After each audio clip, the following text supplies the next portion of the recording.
जरा सोचिए, अगर आपको अपने किसी करीबी की जान बचाने के लिए किसी दूसरी दुनिया में जाकर किसी का कत्ल करना पड़े तो। कहानी की शुरुआत एक बूढ़े आदमी से होती है जो एक अस्पताल की छत पर खड़े होकर अपनी छड़ी से एक जादू करने की कोशिश कर रहा था।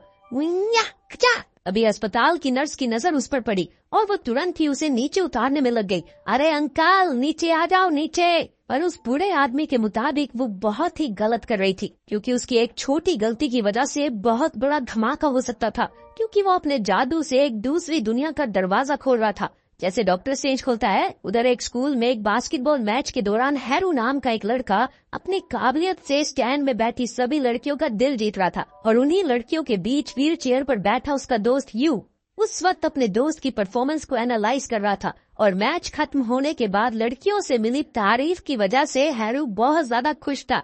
वाह हैरू वाह, बहुत बढ़िया बहुत बढ़िया।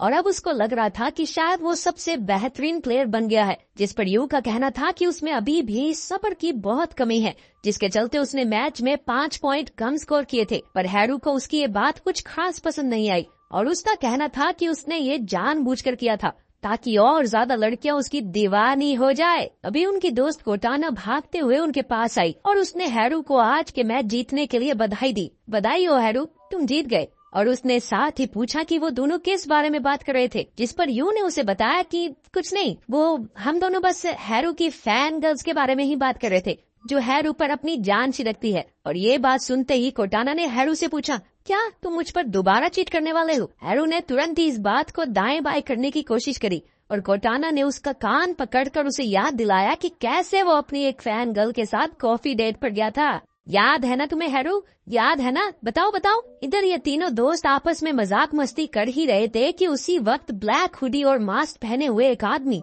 चुपचाप उनका पीछा कर रहा था। हैरू को अच्छे से डांटने के बाद कोटाना ने खट्टे संतरे खाने की इच्छा जाहिर करी, जिसके लिए उसे एक अच्छा रेस्टोरेंट भी पता था। और उसकी यह इच्छा सुनकर यू और हैरू भी तुरंत ही इसके लिए मान गए। और वो आदमी अभी भी उनके पीछे ही था। कुछ देर तक ऐसे ही चलने के बाद वो लोग एक सीढ़ियों के सामने पहुंच गए, जहां पहुंचकर कोटाना को एहसास हुआ कि यू तो उन सीढ़ियों से ऊपर जा ही नहीं सकता था और इसीलिए उसने प्लान चेंज करने को कहा। पर इससे पहले कि कोई कुछ और बोल पाता, यू उन दोनों को ही अलविदा कहकर वहां से निकल गया। और उसका कहना था कि उसे बिल्कुल भी बुरा नहीं लगा, क्योंकि उसे इस सब की आदत पड़ चुकी थी। पर वहां से निकलकर जब यू घर पहुंचा तो वो काफी ज्यादा उदास था और वो अपनी बड़ी बहन साकी को हेलो बोलकर चुपचाप अपने कमरे में चला गया, जहां पहुंचते ही वो जाकर बिस्तर पर लेट गया। पर उस वक्त यू के दिमाग में सिर्फ कोटोना के साथ बिताए हुए पल ही चल रहे थे, लेकिन उन सभी यादों में कोटोना उससे ज्यादा हैरू के करीब थी और असल में यू को इसी चीज से जलन हो रही थी। उधर कोटोना को यू के लिए काफी बुरा लग रहा था, जिस पर हैरू ने उससे वादा किया कि अगली बार वो लोग यू के साथ पक्का उस रेस्टोरेंट में जाएंगे,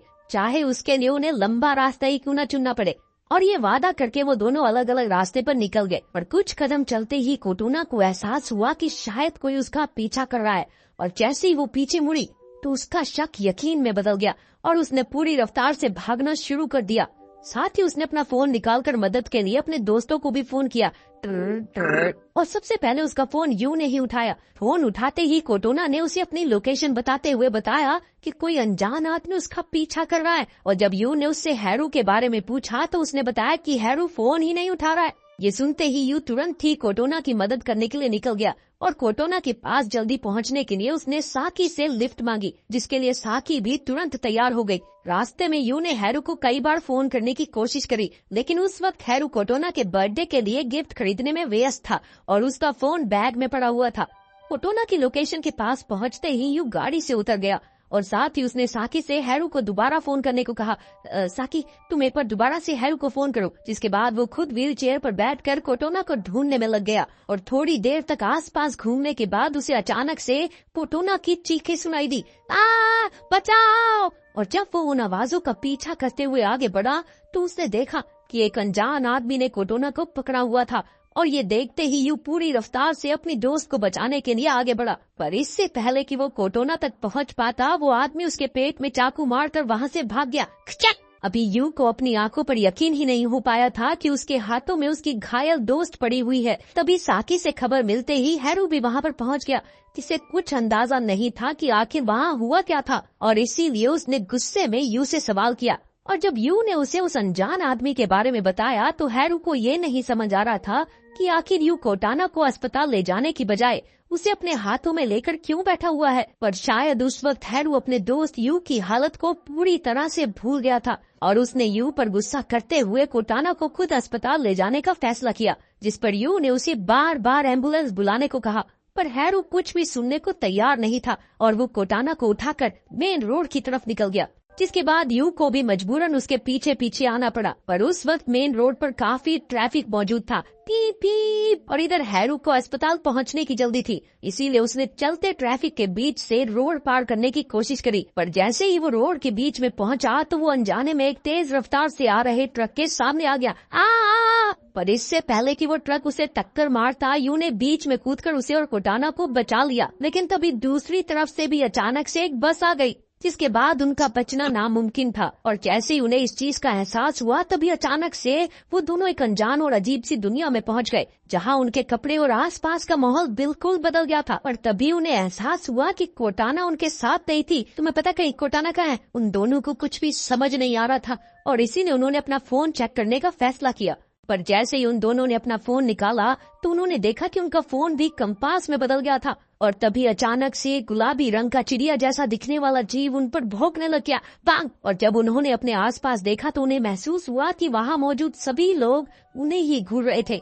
इसलिए यू ने सुझाव दिया कि उन दोनों को ही कहीं कोने में जाकर बात करनी चाहिए। पर जैसे ही यू खड़ा होकर आगे बढ़ा तो उसे ये एहसास नहीं हुआ कि वो अपने पैरों पर चल रहा है। पर ये बात हैरू के लिए बहुत अजीब थी और उसने तुरंत ही यू का ध्यान उसके पैरों की तरफ खींचा। और जब यू को इस बात का आभास हुआ कि वो अपने पैरों पर खड़ा है तो वो वहीं पर जम गया, जिसके बाद हैरू ने उसे एक बार फिर से चलने को कहा।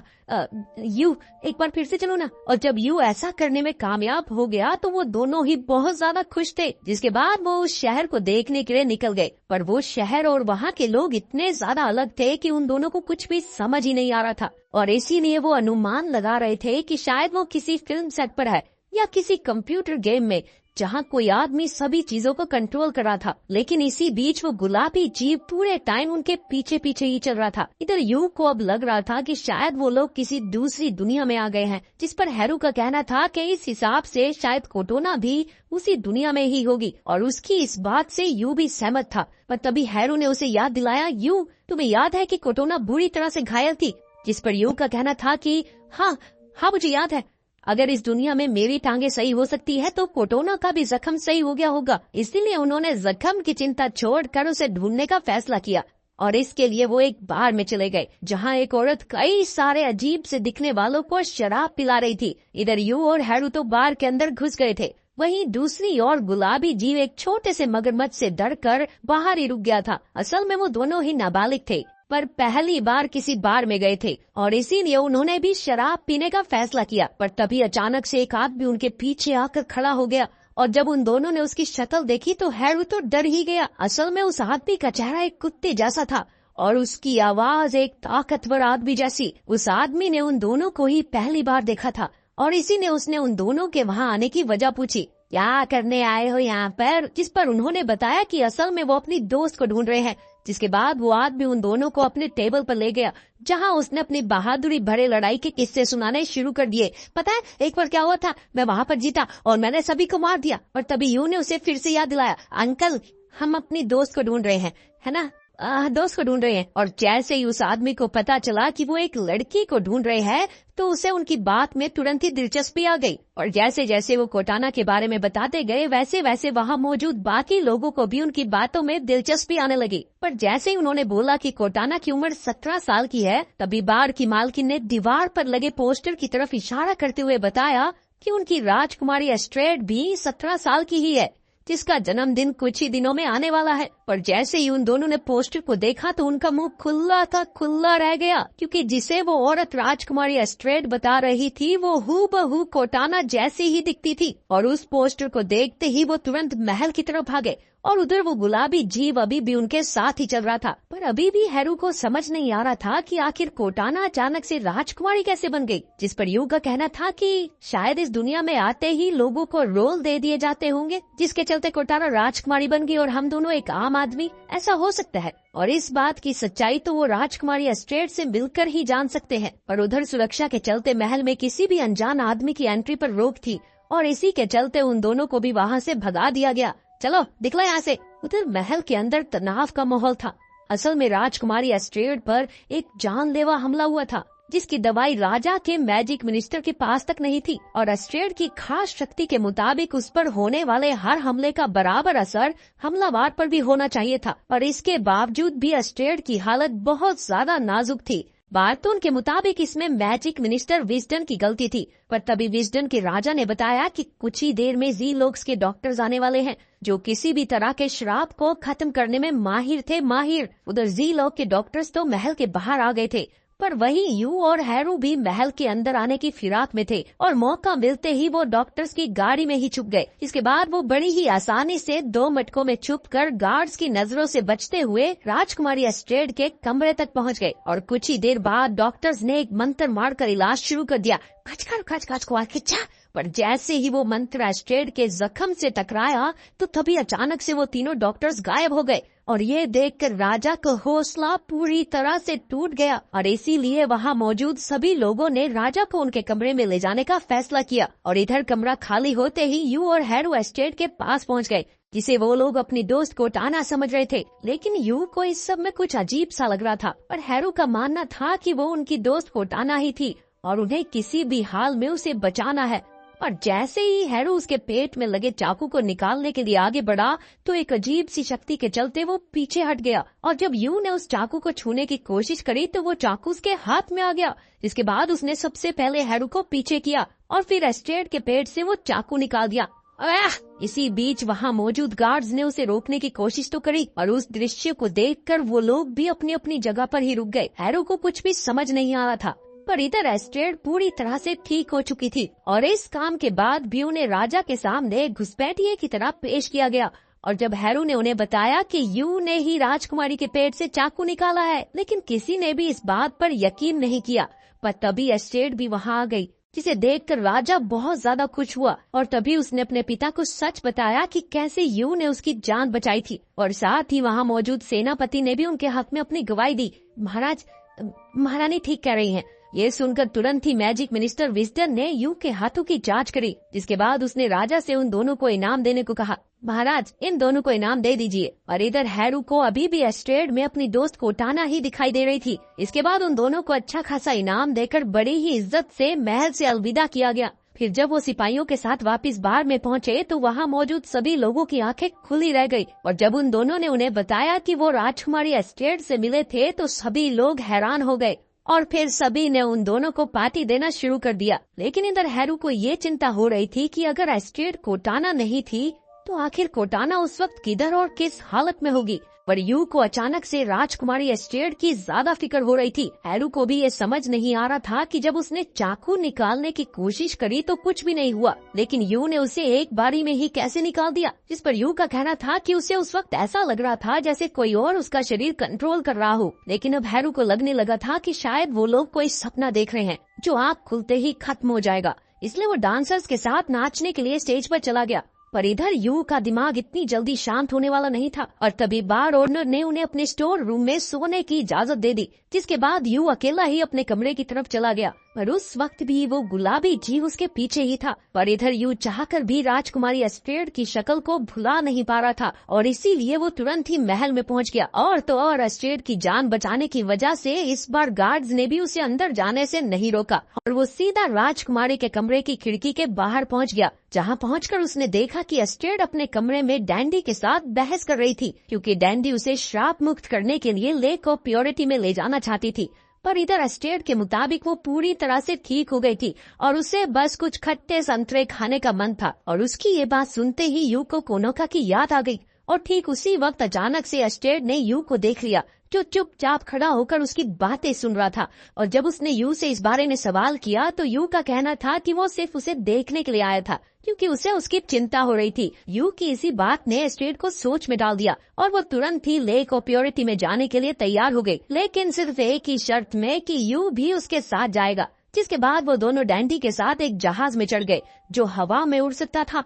और ये सब यू के लिए शुरुआत में तो काफी अजीब था, पर थोड़ी ही देर बाद उसे भी एस्ट्रेड के साथ मजा आने लगा था। रास्ते में उन्हें डिवाइन एवरवंस भी दिखे, जो एस्ट्रेड के मुताबिक हीरोज के साथी थे, जो आमतौर पर किसी आम इंसान के सामने नहीं आते थे। कुछ देर तक ऐसे ही आसमान में सफर करते करते वो लोग आखिरकार लेक ऑफ प्योरिटी पहुंच ही गए, जहां अब एस्ट्रेड को मैजिक ऑफ सीलिंग डांस सही तरीके से करना था ताकि वो श्राप मुक्त हो सके। और डैंडी से बात करके एस्ट्रेड सीधा पानी में चली गई, जहां उसने सीलिंग डांस बिल्कुल सही तरीके से किया, जिसे देखकर डैंडी तो बहुत खुश थी। पर यू सिर्फ एस्ट्रेड को ही देखे जा रहा था और अपना डांस खत्म करके जब एस्ट्रेड बाहर आई तो उसने यू के सामने कोटाना के बारे में और ज्यादा जानने की इच्छा जाहिर करी, जिसके बाद यू ने उसे बताना शुरू किया कि कैसे ठीक एस्ट्रेड की ही तरह कोटाना बहुत ज्यादा सुंदर, तेज, जोशीनी और खट्टे संतरे को पसंद करने वाली लड़की थी। और उन दोनों में सिर्फ दो ही चीज अलग थी। पहली कि कोटाना एक मामूली स्कूल की लड़की थी और दूसरी कि वो हैरू की गर्लफ्रेंड थी। ये सुनने के बाद तो अब एस्ट्रेड कोटाना से एक बार मिलना चाहती थी और अब तक वो ये भी समझ गई थी कि यू और हैरू किसी और दुनिया से आए थे। इसके साथ ही उसने यू को बताया कि कैसे बचपन में अपनी माँ की मौत के बाद से ही वो हमेशा अकेली रही थी और पिता के राजा होने की वजह से वो उनसे कभी भी अच्छे से बात ही नहीं कर पाई और उसकी जिंदगी में डैंडी के अलावा उसका कोई और दोस्त है भी नहीं। बस इसी वजह से वो हैरू, यू और कोटाना को अपने से ज्यादा खुशकिस्मत मानती थी। इसके बाद इन बातों को छोड़ते हुए एस्ट्रेड ने यू को अपने साथ पानी में खेलने के लिए बुलाया। यू आ जाओ ना, हम खेलते हैं। जिसके ने यू भी तुरंत तैयार हो गया। यार तो होना ही था। उधर मैजिक मिनिस्टर विजडन को लग रहा था कि शायद यू और हैरू उनके दुश्मन ब्लैक बैनर से आए घुसपैठिए थे, जिन्होंने पहले एस्ट्रेड पर हमला करके फिर उसकी जान इसलिए बचाई थी ताकि वो राजा का भरोसा जीतकर उनके करीब आ सके। और इसीलिए विजडन चाहता था कि उन दोनों की ताकत परीक्षा ली जाए। और उसकी ये बात सुनते ही राजा को भी उनके ऊपर शक होने लगा था और वो किसी भी हाल में अपने राज्य को खतरे में नहीं डालना चाहते थे। अगली सुबह जब यू की आंख खुली तो वो उसी स्टोर रूम के कमरे में था और तब तक पास में ही बैठी हैरू को भी इस बात पर यकीन हो गया था कि वो लोग वाकई में एक दूसरी दुनिया में पहुंच गए हैं। तभी एक शाही गार्ड उनसे मिलने आया और उसने उन दोनों को एक तलवारबाजी की प्रतियोगिता में आमंत्रित किया, जिसे देखने के लिए वो दोनों ही काफी उत्सुक थे। पर वो ये नहीं जानते थे कि उन्हें तलवारबाजी देखने के लिए नहीं बल्कि दिखाने के लिए आमंत्रित किया गया था।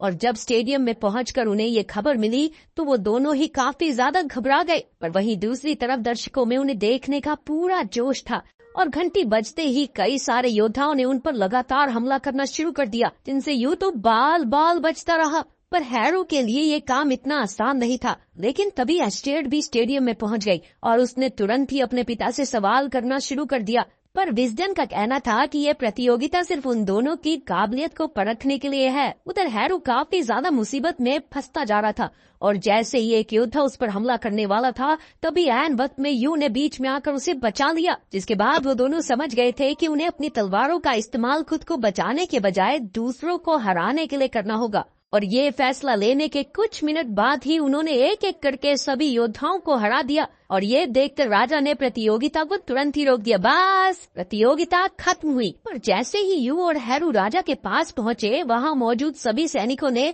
अपने हथियार उन पर तान दिए। अब ये क्या है? और जब एस्ट्रेड ने इस चीज पर सवाल उठाया तो विजडन का कहना था कि जादुई शक्तियों के साथ साथ अच्छी तलवारबाजी की कला सिर्फ ब्लैक बैनर्स के योद्धाओं के पास ही हो सकती है। और उसके मुताबिक यू और हैरू भी उन्हीं का हिस्सा थे जो राजा को खत्म करने के लिए आए थे। हैरू को ये सब अभी भी कोई मजाक या सपना ही लग रहा था, पर यू जानता था कि ये कोई मजाक नहीं चल रहा है और अब उन्हें वापिस अपनी दुनिया में चले जाना चाहिए। इसीलिए उसने हैरू को 3 तक गिनती करने के बाद सामने जल रही मशाल में कूदने को कहा, क्योंकि उसके मुताबिक वो दुनिया तभी बदल सकते हैं जब उनकी जान खतरे में हो। इधर हैरू ने भी बिना कुछ सोचे समझे इसमें हामी भर दी।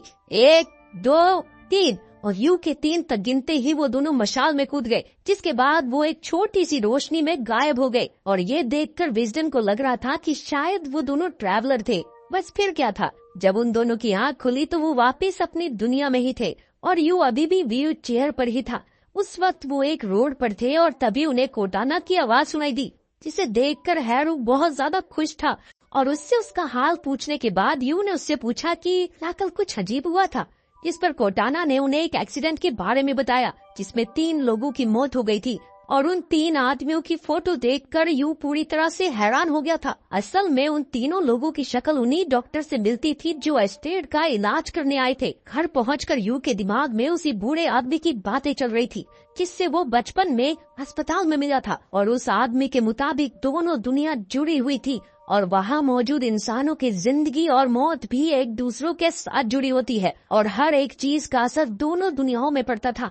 बस यही उन दोनों दुनियाओं का एक कड़वा रूल था। पर जब यू ने ये सारी बातें हैरू को बताई तो उसे इसमें कोई खास दिलचस्पी नहीं थी, क्योंकि उसकी कोटाना बिल्कुल ठीक थी और पहले से ज्यादा खुश भी थी। अब हैरू को इस बात पर यकीन हो गया था कि वो सिर्फ एक सपना था, इससे ज्यादा और कुछ नहीं। पर यू उन तीनों डॉक्टर्स की तस्वीर अखबार में देखने के बाद शांति से नहीं बैठ सकता था और इसीलिए वो उस बूढ़े आदमी से मिलने के लिए अस्पताल पहुंच गया, जहां नर्स ने उसे तुरंत ही पहचान लिया। और जब उसने उस बूढ़े आदमी से मिलने की इच्छा जाहिर करी तो नर्स ने उसे बताया कि वो अभी भी अस्पताल में ही है और अक्सर अचानक से बिना बताए कहीं गायब हो जाता है। और इस बार भी जब वो उसके कमरे में पहुंचे तो वो वहाँ पर मौजूद नहीं था, और ये देखते ही यू समझ गया था कि वो पक्का दूसरी दुनिया में गया होगा। अब उसे याद आया कि बचपन में उस आदमी ने उसे बताया था कि सिर्फ कुछ चुनिंदा लोग ही दोनों दुनियाओं में जा सकते हैं। अगले दिन अचानक से क्लास में टीचर ने ये ऐलान किया कि तबीयत खराब होने की वजह से कोटाना कुछ दिनों तक स्कूल में नहीं आएगी।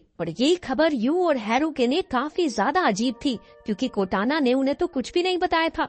और इसीलिए वो लोग स्कूल से निकलते ही उससे मिलने पहुंच गए, जहां उसने उन्हें बताया कि असल में से एक खास ट्यूमर है जिसके चलते उसके पास सिर्फ 3 महीने का समय बचा है। और ये सब कुछ इतनी ज्यादा जल्दी हुआ कि उसे ये बताने तक का मौका ही नहीं मिला। पर अब वो चाहती थी कि वो अपना बचा हुआ समय ज्यादा से ज्यादा उन दोनों के साथ बिताए, जैसे वो पहले किया करते थे। और विजिटिंग आवर्स की बंदिशों की वजह से कोटाना चुपचाप वापस अस्पताल में चली गई। पर इधर ये खबर सुनकर हैरू पूरी तरह से टूट गया था। इधर यू के दिमाग में अभी भी वही बूढ़े आदमी और एस्टेड की बातें चल रही थी, और अब उसे लग रहा था कि अगर इस दुनिया में कोटाना परेशानी में है तो इसका मतलब ये था कि वहाँ एस्टेड भी दिक्कत में है और वो अब एस्टेड की मदद करना चाहता है। इसलिए उसने हैरू को वापस से दूसरी दुनिया में चलने को कहा। पर उस वक्त हैरू को ये बातें सुनने का कोई मन नहीं था, क्योंकि अब उन्हें लग रहा था कि शायद उन्होंने एस्टेड को बचाया था, इसीलिए अब कोटाना परेशानी में है। और साथ ही उसका मानना था कि शायद रूल के मुताबिक अगर दूसरी दुनिया में किसी की जान बच जाती है तो उसकी भरपाई उससे ही जुड़े आदमी की मौत से होगी, और इसीलिए अब वो दूसरी दुनिया में जाने के लिए तो तैयार था, पर एस्टेड को बचाने के लिए नहीं बल्कि उसे मारने के लिए। पर यू को उसकी ये बात पसंद नहीं आई और उन दोनों ने आपस में ही लड़ना शुरू कर दिया। ठीक उसी वक्त वहीं ब्लैक हुडी वाला आदमी पूरी रफ्तार से उनके पास आया और वो दोनों तुरंत ही गायब हो गए। लेकिन इस बार हैरू अकेला ही एक अजीब सी जगह में पहुंच गया था, जहां कई सारे राक्षस पिंजरे में बंद थे। और तभी ग्लोर्थ नाम के एक आदमी ने उसको ट्रैवलर के तौर पर संबोधित करते हुए उसका स्वागत ब्लैक कासल में किया। ग्लोर्थ के मुताबिक हैरू के पास कुछ खास शक्तियां थी और ग्लोर्थ चाहता था कि वो उन शक्तियों को सही काम में इस्तेमाल करे। उधर बैरटोन ने यू को राजा के सामने पकड़ा हुआ था और अब वो लोग उसे घुसपैठिए के तौर में ही देख रहे थे, जिस पर यू ने उन्हें समझाने की बहुत कोशिश करी कि कैसे एस्ट्रॉयड और कोटाना की जिंदगी आपस में जुड़ी हुई है, जिसका साफ मतलब था कि अगर कोटाना की जान खतरे में है तो एस्टेड की जान भी खतरे में है। पर बारटोन का कहना था कि ऐसा हो ही नहीं सकता, क्योंकि उस वक्त एस्टेड कड़ी सुरक्षा में थी। जिस पर विजडन ने उसे सवाल किया, ये सब तुम किस आधार पर बोल रहे हो? जिस पर यू ने उन्हें बताया कि कैसे उसके एस्टेड को बचाते ही कोटाना भी ठीक हो गई थी, और साथ ही उसने बताया कि उनकी सेनापति बर्थ बिल्कुल उसकी बड़ी बहन साकी जैसी दिखती है। उधर ग्लोर्थ ने हैरू को बताया कि दोनों दुनियाओं में एक सीमित जिंदगियां होती है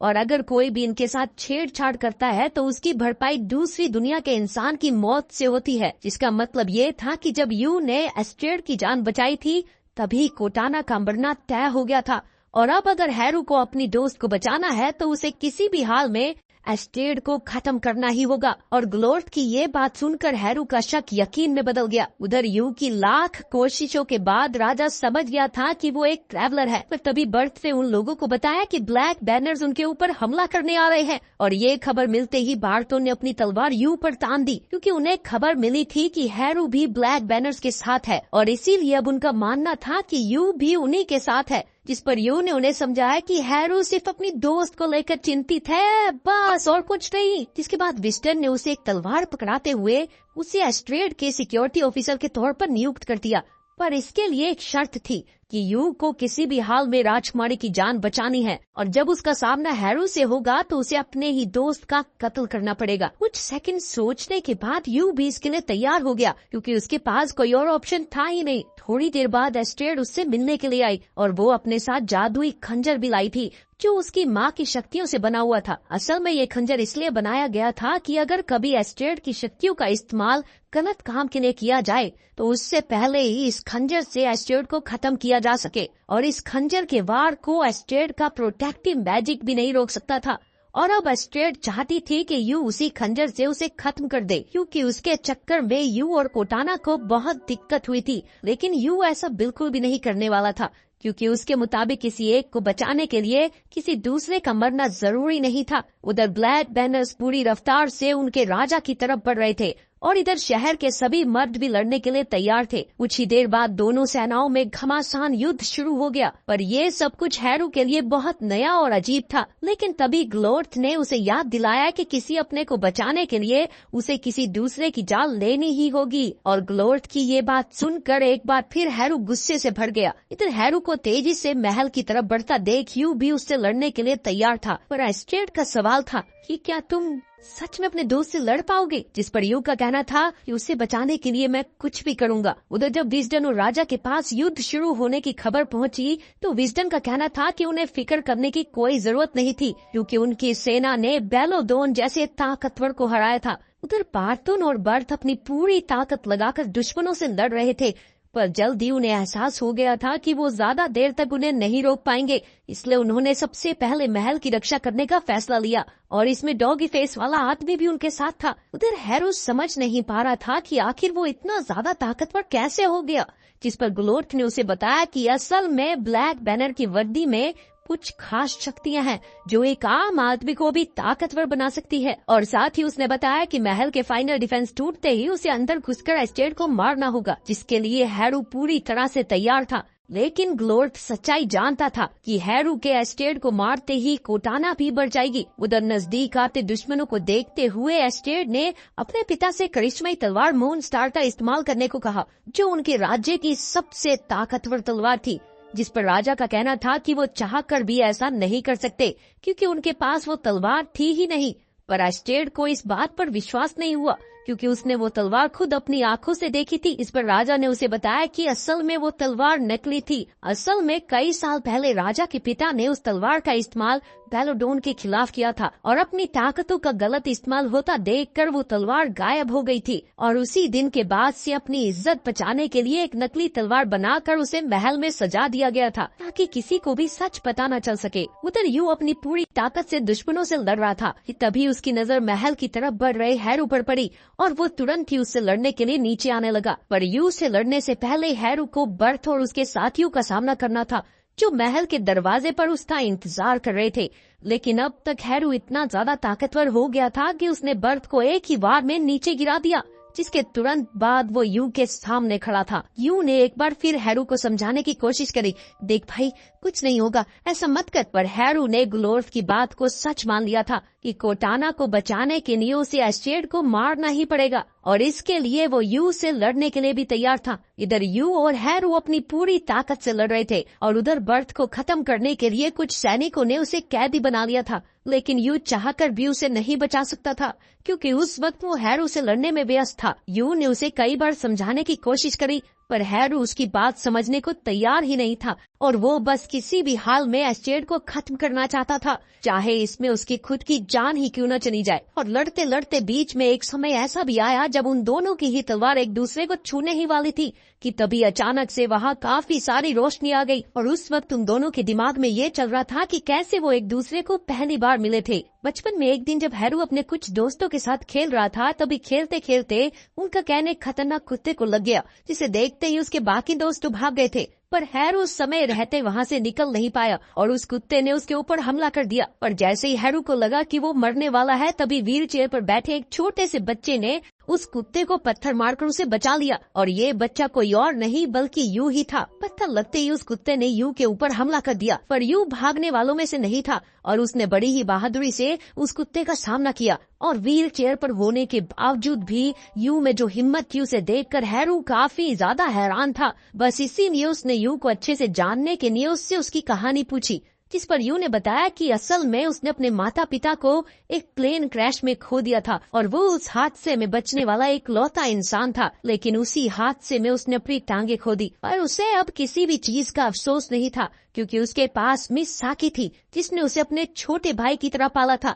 उसकी ये कहानी सुनकर हैरू को वो बहुत ज्यादा पसंद आया और इसीलिए उसने यू से दोस्ती का हाथ बढ़ाया। हेलो, मुझसे दोस्ती करोगे? उधर जब यू को होश आया तो उसने टीवी पर देखा कि जिस अस्पताल में कोटाना दाखिल थी उसमें आग लग गई और अब यू को लग रहा था कि इस चीज का भी दूसरी दुनिया के साथ कोई न कोई ताल्लुकात है। और तभी उसकी नजर पास ही में खड़े हैरू पर पड़ी, जिसने उसे बताया कि कोटाना उस वक्त सो रही है और उसकी तबीयत बिगड़ती जा रही है। और ये सुनकर यू ने उसे एक बार फिर से समझाने की कोशिश करी, अरे भाई, तू जितना ज्यादा एस्टेट के करीब पहुंचता जाएगा उतनी ही कोटाना की तबीयत बिगड़ती जाएगी, क्योंकि उन दोनों की जिंदगी आपस में जुड़ी हुई है, समझने की कोशिश कर। पर हैरू अब भी इस बात को मानने के लिए तैयार नहीं था और इसीलिए यू ने उसे अस्पताल में लगी आग के बारे में बताया, क्योंकि उसका मानना था कि अस्पताल में लगी आग का सीधा लिंक महल में मची तबाही से था। पर हैरू को अभी भी ग्लोर्थ की बात पर विश्वास था, क्योंकि यू के पास अपनी बात को साबित करने के लिए कोई सबूत ही नहीं था। और उसकी ये बात सुनते ही यू को बर्थ का ख्याल आया और वो तुरंत हैरू के साथ अपने घर को भागा। उधर जैसे ही साकी वापस अपने घर लौटी तो वहाँ पर ब्लैक हुडी वाला आदमी पहले से ही उसका इंतजार कर रहा था और उसने साकी को उसके नाम से बुलाते हुए उसका स्वागत किया, हेलो साकी। पर इससे पहले कि वो आदमी साकी पर हमला कर पाता तभी हैरू और यू भी वहाँ पर पहुँच गए और यू ने एक पौधा उठाकर उस आदमी के मुंह पर मार दिया, जिसके बाद उस आदमी ने एक बड़ी मकड़ी का रूप लेकर उनका पीछा करना शुरू कर दिया। इधर साकी को ये समझ नहीं आ रहा था कि आखिर उस आदमी को उसका नाम कैसे पता था और उसकी इसी बात ने यू का सारा ध्यान अपनी तरफ खींच लिया। अब उसे सब कुछ समझ आने लगा था और उसने हैरू को बताया कि उसे साकी की जान पर आने वाले खतरे का पता तभी चल गया था जब उसने बर्थ को कैद होते हुए देखा था।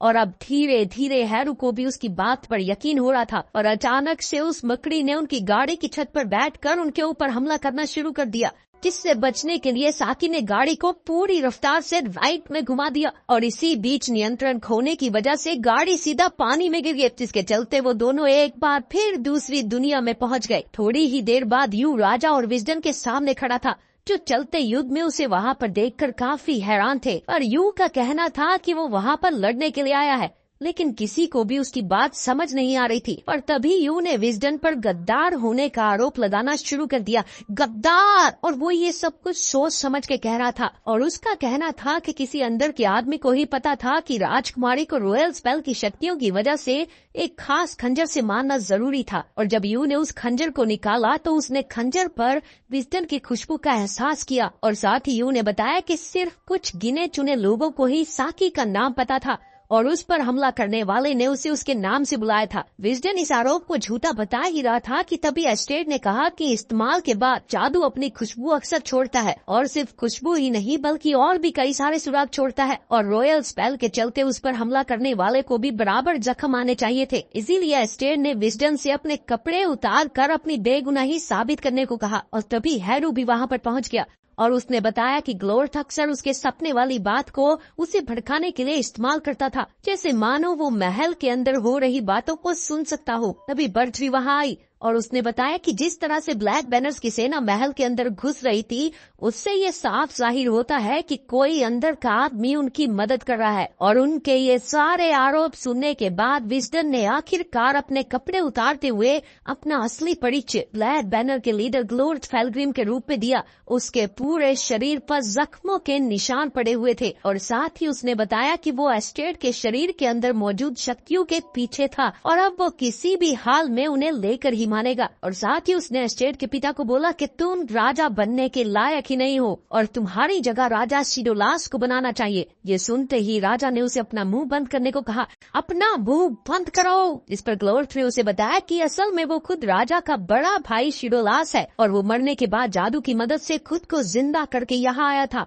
ताकि अपने साथ हुए अन्याय का बदला ले सके। असल में एवरमोर के राजा ने एक समझौते के तौर पर अपने बड़े बेटे सिडुलास को बेलोडोन के राजा को दे दिया, पर इसके बावजूद भी सिडुलास ने वहीं पर अपना एक नया परिवार शुरू करके अपनी खुशियां ढूंढ ली थी। पर कुछ समय बाद एवरमोर के राजा और सिडुलास के पिता ने बेलोडोन पर हमला कर दिया, जिसमें सिडुलास और उसका पूरा परिवार खत्म हो गया था और अब उसे इस बात का बदला लेना चाहिए था। पर ग्लोर्थ जानता था कि रॉयल स्पेल के मुताबिक अगर उसने एस्टेड को मारा तो वो खुद भी मर जाएगा, इसलिए उसने इस काम के लिए हैरू का इस्तेमाल करने का फैसला किया और उसके एक इशारे पर हैरू सब कुछ भूलकर एस्टेड पर हमला करने लग गया। यू ने उसे रोकने की कोशिश तो करी, पर ब्लैक बैनर के सूट की वजह से हैरू बहुत ज्यादा ताकतवर हो गया था। इधर जितना एस्टेड की जान पर खतरा बढ़ता जा रहा था, उधर उतनी ही परेशानी कोटाना को भी हो रही थी। हैरू सभी के ऊपर भारी पड़ रहा था, पर तभी यू ने अचानक से एक जादुई शक्ति से हैरू को एक झटके में नीचे गिरा दिया। पर असल में यू को भी नहीं पता था कि उसने ये सब कैसे किया था। इसके बाद यू और बर्थ ने ग्लोर्थ पर हमला करने की कोशिश तो करी, पर वो उन दोनों के हमलों से बचते हुए एस्टेड को लेकर बाहर आ गया, जहां उसने एस्टेड को जमीन पर लेटा दिया। वो इस बात को अच्छे से समझता था कि वो खुद एस्टेड को जान से नहीं मार सकता और इसीलिए उसने एस्टेड को एक अलग तरीके से खत्म करने का फैसला किया। फिर एक धमाका हुआ और एक नोकीली चीज एस्टेड पर गिरने ही वाली थी, तभी यू ने बीच में कूदकर उसे बचा लिया, पर इस बीच वो खुद बहुत जख्मी हो गया था। ये देखकर एस्टेड बहुत ज्यादा दुखी थी और वो यू को एक कोने में ले गई और उससे एक किस करने के बाद हैरू और एस्टेड ने उसे वहीं पर उनका इंतजार करने को कहा। इसके बाद वो दोनों ग्लोर्थ का सामना करने के लिए चले गए, जो काम उनके लिए नामुमकिन था। और उनके वहां से जाते ही यू से मिलने वही अस्पताल वाला बुरा आदमी आया और उसने यू को देखते ही पूछा कि क्या उसे सामने खड़ी मौत से डर लग रहा है, जिस पर यू ने हामी में जवाब दिया। तभी उस बूढ़े आदमी ने बताया कि तुम लाखों में एक हो, क्योंकि तुम अपने से पहले दूसरों के बारे में सोचते हो और इसीलिए वो यू को एक बहुत बड़ी जिम्मेदारी देना चाहता है। और ये कहते ही उसने यू के हाथ में अपनी छड़ी पकड़ा दी। यू को कुछ भी समझ नहीं आ रहा था और वो आदमी उसे अलविदा कहकर वहाँ से चला गया। अलविदा यू। और उस वक्त वो गुलाबी जीव भी उसी के साथ था। उधर ग्लोर्थ ने अब इस लड़ाई को खत्म करने का फैसला कर लिया था और उसने खुद को एक विशाल मकड़ी में बदल लिया और जैसे ही उसने एस्टेड को पकड़ा तो हैरू ने उसे रोकने की कोशिश करी और उसने हैरू को एक ही झटके में काफी दूर फेंक दिया। लेकिन जैसे ही वो उसे खत्म करने वाला था, तभी ऐन वक्त पर यू ने उस छड़ी से उस वार को रोक दिया और जैसे ही यू ने अपनी पूरी ताकत लगाई तो उस छड़ी ने एक तलवार का रूप ले लिया, जिसे देखकर सभी लोग हैरान थे, क्योंकि वो कोई मामूली तलवार नहीं बल्कि शाही तलवार मून स्टार थी। ये देखकर ग्लोर्थ भी घबरा गया था और इसीलिए उसने एस्टेड की शक्तियां निकालने के लिए आसमान में उड़ने का फैसला किया, क्योंकि वहां उस तक कोई नहीं पहुंच सकता था। पर तभी अचानक से एक बहुत बड़ा पक्षी यू को उठाकर ग्लोर्थ के पास ले गया, जहां यू ने एक झटके में उसका हाथ काट कर एस्टेड को बचा लिया। पर ग्लोर्थ के पास अपने हाथ को दोबारा उगाने की शक्तियां थी और उसने नीचे आते ही यू से लड़ना शुरू कर दिया। और जब उसे लगा कि वो यू से नहीं जीत पाएगा तो उसने उसका ध्यान भटकाने के लिए अचानक एस्टेड पर हमला कर दिया और जब यू उसे बचाने के लिए भागा तो उसने पीछे से यू पर भी वार कर दिया। अब ग्लोर्थ को लग रहा था कि शायद वो ये लड़ाई जीत चुका है, पर तभी उसकी नजर यू की तलवार पर पड़ी, जो उस वक्त वहाँ से गायब थी। और तभी उसे एहसास हुआ कि कोई पीछे से आ रहा है और जब उसने पीछे मुड़कर देखा तो वो हैरू था, पर तब तक बहुत देर हो चुकी थी और अगले ही पल हैरू ने उस तलवार को ग्लोर्थ के चेहरे के आर पार कर दिया। बस फिर क्या था, उसके मरते ही चारों तरफ चल रहा युद्ध भी खत्म हो गया और यू और हैरू के वापस जाने के लिए दरवाजा भी खुल गया। सभी लोग बहुत ज्यादा खुश थे और उन दोनों का शुक्रिया अदा कर रहे थे, पर यू का मन एस्टेड को छोड़कर वापस जाने का नहीं था। पर तभी एस्टेड ने उन्हें बताया कि वो लोग अभी तक सिर्फ ग्लोर्थ की शक्तियों की वजह से